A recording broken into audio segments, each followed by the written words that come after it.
From Hollywood, the Jack Benny Program with Jack's special guest, Danny Thomas.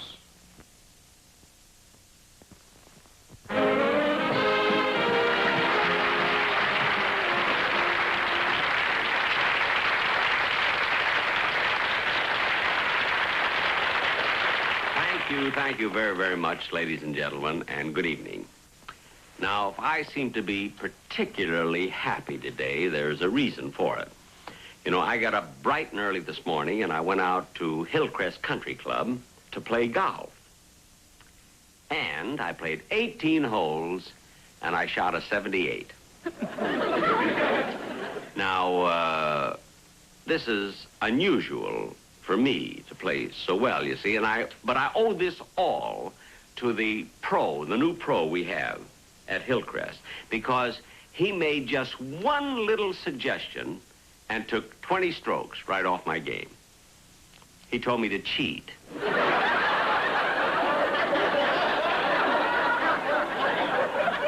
So now I carry 11 clubs and an eraser. I can hardly wait until tomorrow. I'm going to come in with a 76. You know, ladies and gentlemen, there's something that I'm going to do right now that I very seldom do. But there's a couple sitting in the audience that I'd like to have you meet. My sponsor and his wife, Mr. and Mrs. Lewis.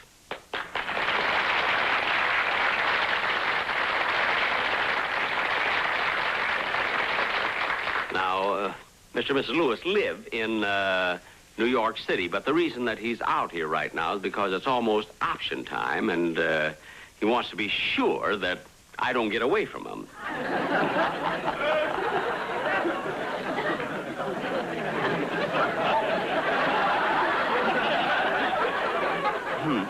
You know, as long as I have been in show business, I've always made it a point to try to do something different or have something new on my show, you see. And the other day I was listening to a radio program, and I heard a violin player. Well, I don't recall the station, some small station, but this violinist was so wonderful that I immediately told my producer to get in touch with this violinist and have him here on my program, you see. And I understand he's here right now, and I'd like to have you meet him. His name is Mr. Orville Gifford. Mr. Gifford, I'm Jack Benny. Hi, Rube. Now, before you play a number, I'm sure that our viewers would like to know something about you. Well, I'm not only a musician on radio in the evening, but during the day I operate my own farm. Oh, you have a farm. Are you married? Yep, married and got 16 kids. 16 children? Yeah. What are their names? Well, there's A, Alvin, B, Bertram, C, Catherine, Donald, Ella, Francis, Zebra. Wait a minute, hold it, just a minute. You named one of your children Zebra? Yep. I was hoping if I skipped right to the Z's, that would be the end of it. And it wasn't? No. George, Henry, Iris. I see. Now, the reason I asked you to come on this show was to play your violin. I understand you do novelty numbers. Is that right? Well, I wrote a musical melodrama that wowed them at the county fair. A musical melodrama? Mm-hmm. I see. Well, I'd love to hear it. I'm sure we all would. Well, at the rise of the curtain, we see a living room. In the center of the living room, there's a dog fast asleep, but a burglar enters the house through a rusty door. We hear the door open. He's in. It's dark in this room. He don't see the dog, and he steps on the dog's tail. Wait a minute. Is that the dog yelping? No, the burglar. The dog bit him. There's a knock on the door. The owner arrives. He sees this burglar take the money, and the struggle is on. He's up. He's down. The owner shoots. Oh, and he got the burglar. No, the shot woke up the dog. Now I'm all mixed up.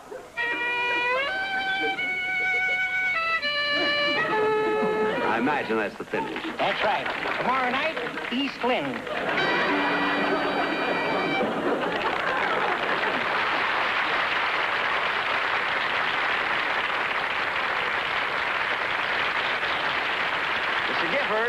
Mr. Gifford, come out here and take a bow. Mr. Gifford, I want to thank you very, very much for appearing on my show. Thank you very much, Mr. Benny, for the opportunity. Before I go, I'd like you to meet my wife. Well, that's very nice, but some other time. She's waiting right there in the wings. I know, but I'm pretty busy right now. Just a minute. Oh, Bessie! Bessie, come out here.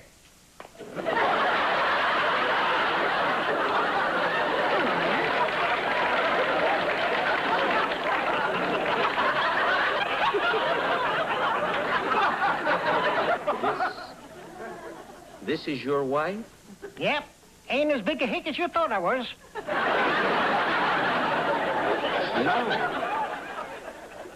No, you're not. Come on, Bessie, let's go. So long, Rube.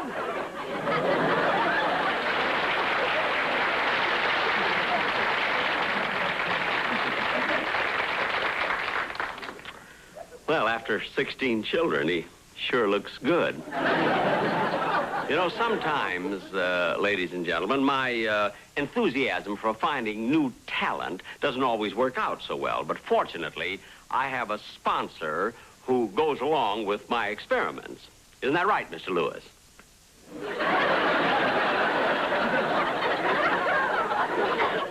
Oh, my goodness, he's gone.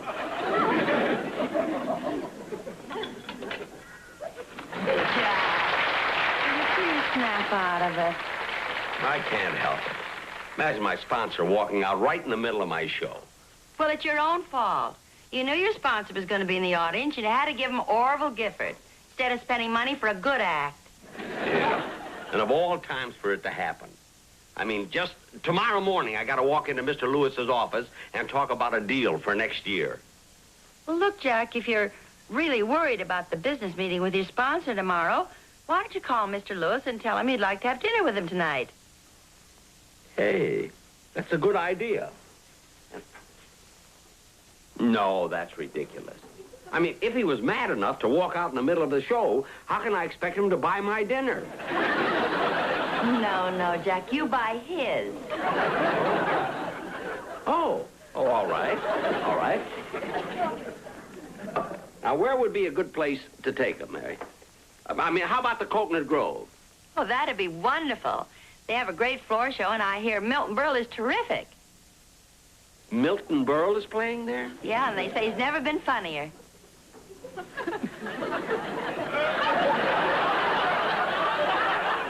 Must be someplace else I can take my sponsor. Who's playing at the Beverly Hilton? Let me see. Red Skelton. Skelton is playing there? Yeah, and he's a riot. Mary, why do you have to keep bringing up places like the Coconut Grove and the Beverly Skelton? Well, you brought them up. I don't care who brought them up. There must be someplace else we can take my sponsor. Well, Jack, if you're afraid to take your sponsor to any place where there's a comedian playing, how about the Macombo? Tony Martin's working there. No, that's out. Oh, but Jack, Tony Martin's only a singer. I know, but sometimes he ad-libs a funny introduction, and I'm in no position to take chances. Hey, I know what. Let's take him to the Ascot Room. The Ascot Room? Yeah. It's a great place. No comedians there. The feature act is Marcel and his puppet. A puppet show? Sure. And look, as long as my sponsor and his wife want to relax, there's no reason why I shouldn't relax, too.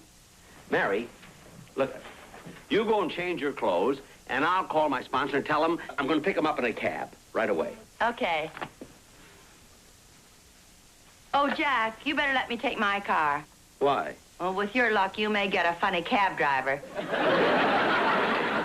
No, that's good thinking. Good thinking. I'll tell you.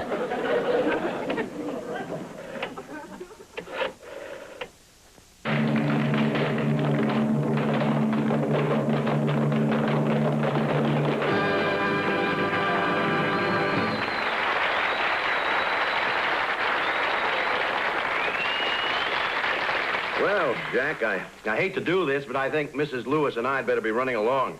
You know, I was up very early this morning. I've got a big day tomorrow.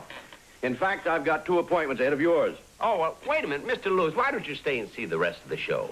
There's a puppet act down here that's sensational. There's a talk of the town. I love them. Sit down, please. Well, all right. Ladies and gentlemen, we have been fortunate during the past few weeks to have as our featured attraction that world-famous puppet act, Marcel and his singing puppets. You'll love it. But unfortunately, Marcel caught the flu today and will be unable to appear. Oh, that's a shame. Fortunately, at the last minute, a very dear friend of mine, a man whom you all know and love, consented to come on and fill in for him. And here he is, one of America's foremost entertainers, the one and only Danny Thomas. Thank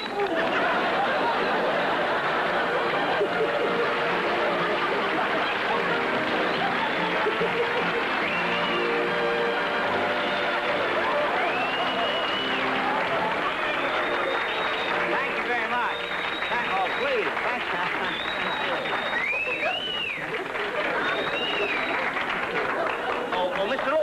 Mr. Lewis, I guess you were right. Come on, let's go. No, sit down, Jack. Sit down. I want to watch this. I've never seen Danny Thomas in a nightclub before. I know, but look, you got up so early. You have to get up so early tomorrow morning. And look at the big day you've got. You've got a couple of appointments. Well, I can cancel yours. What? Sit down.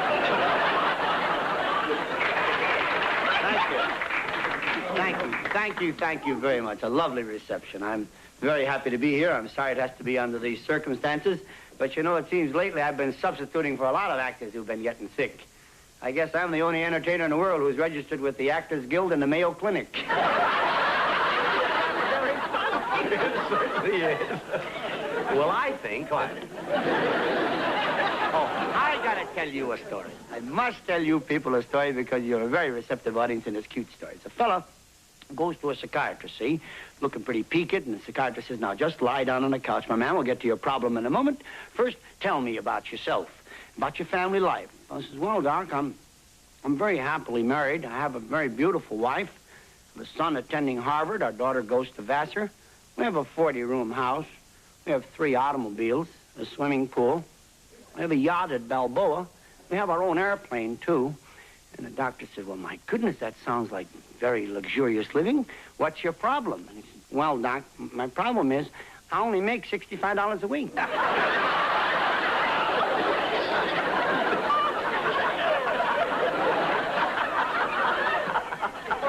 Ladies and gentlemen, I'd like to sing a little song for you, if I may. He sings, too. He not only sings, he's a star of stage, screen, television, nightclub. Mary, you're talking yourself right back into the May Company.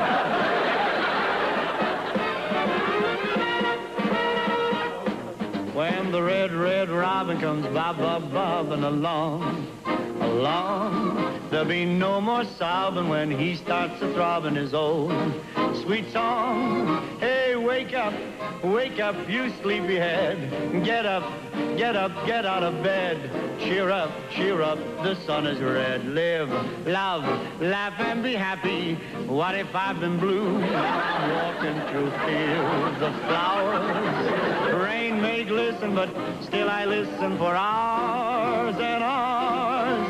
I am just a kid again, doing what I did again, singing a song. When the red, red robin comes bobbing along. What if I've been blue? Now I'm walking through fields of flowers. Rain may glisten, but still I listen for hours and hours. I'm just a kid again, doing what I did again, just singing my song. When the red, red robin, oh, the red, red robin, when the red, red robin comes a-bobbing along.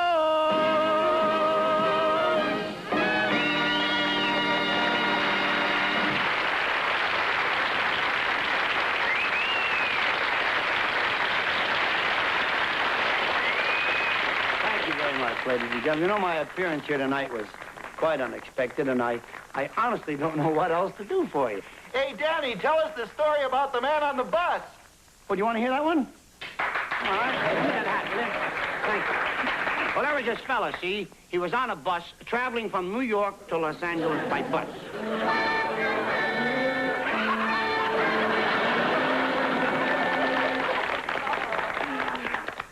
Hey, Danny, how about the Toledo story? Those yokels hollering for numbers over there. Tell the bus story again, Danny. What'd you say, Jack? Nothing.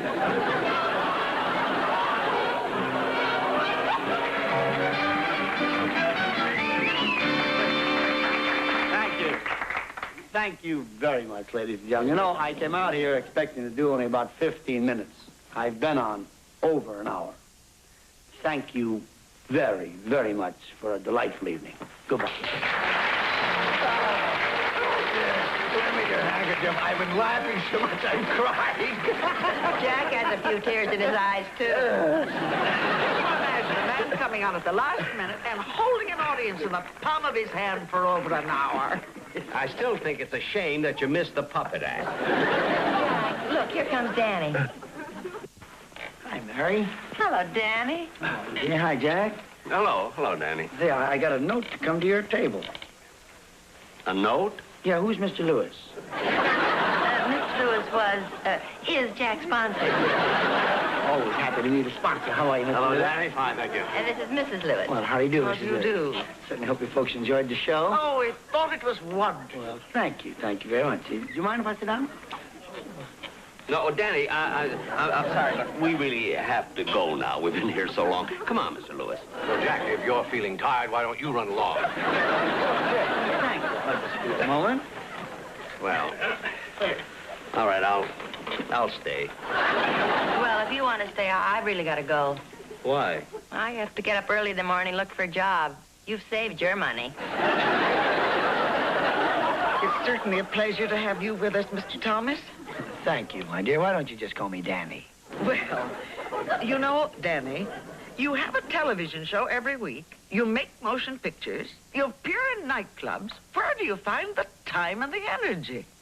Well, I'm pretty well organized, and being young helps a lot, too. As a matter of fact, I've had so much extra time and energy on my hands lately that my agent is looking for another television show for me. Jack, let me slap you on the back. Don't, Danny. You've heard him enough. Danny, you do tell the funniest stories. I don't think there's anyone who tells a joke as well as you do. You know, buddy, I heard a very funny story the other day about a fellow who passed a restaurant, you see, and there was a big sign in the window that said, "We'll give $1,000 if someone orders something that we haven't got." See? So this fellow walked inside, sat down at the table, and he said to the waiter, he said, "I'd like an elephant's ear on a bun." See? So the waiter went out to the kitchen about a half hour. He came back and he said, "Here's your $1,000.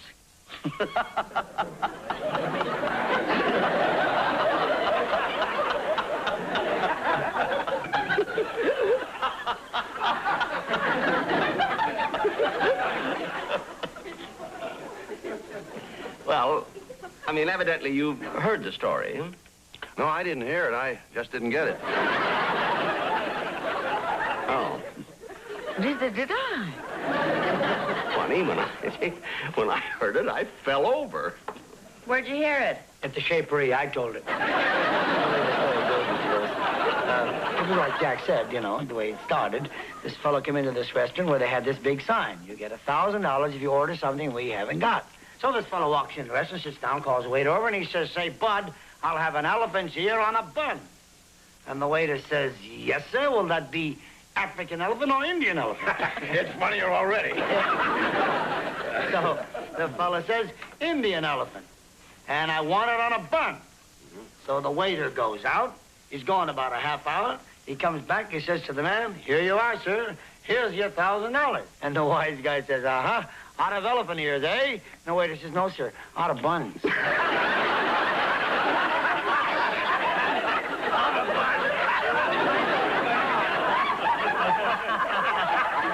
I mean, he changed a few words, but it, basically it's the same story. Well, folks, I hate to rush off this way, but I've got a second show to do. So I'm very, very happy to... Goodbye, Danny. Enjoyed it. Goodbye, Mrs. Lewis. Goodbye, Mary dear. So long, Bye, Jack. Danny. So long.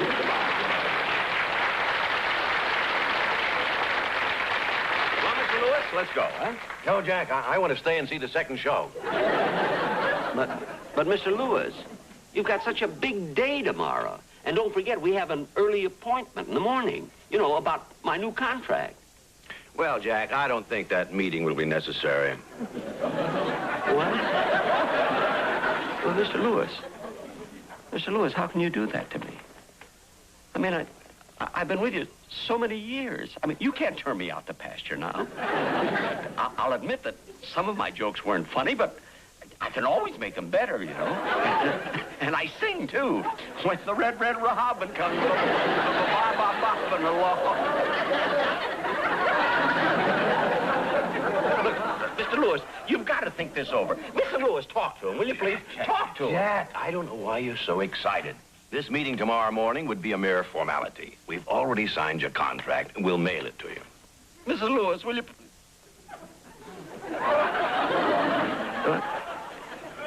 You mean that I've been renewed? Of course. Well, I mean, why didn't you tell me sooner? Well, I told you earlier last year, and I got stuck with a check. He certainly has a wonderful sense of humor. I sing, too. Mr. Lewis, I must admit that I was plenty worried when I looked out in the audience and saw you left the studio in the middle of my show. Well, Jack, you see... I thought when you weren't there anymore, I thought my whole career was ended. Well, Jack, the only reason I walked out in the middle of your show was I wanted to catch Orville Gifford before he left the studio. I thought he was great. So I signed him for your summer replacement. You signed Orville Gifford for my summer replacement? There he is, right over there. Hi, Rube.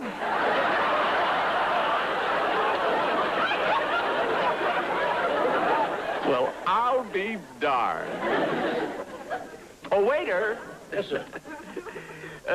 Give our check to Mr. Gifford. He's working now.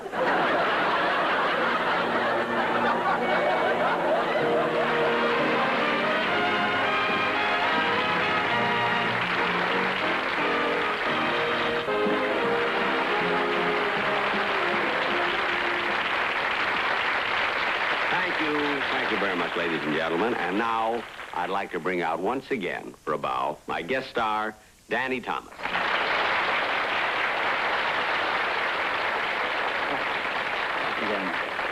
Danny, it was just wonderful having you on the show. And I want to tell you, you are not only a fine artist and really a great comedian, but you are a great guy. Well, I understand that the check that I'm giving you for this show that you are donating to charity. Well, yes, Jack, I was going to donate it to charity, but then I changed my mind. Why? Well, after I found out how much you're paying me, I was ashamed. Well, of course, if you're sensitive about it, well, then that's up to you, Well, pleasure. Well, good night, folks.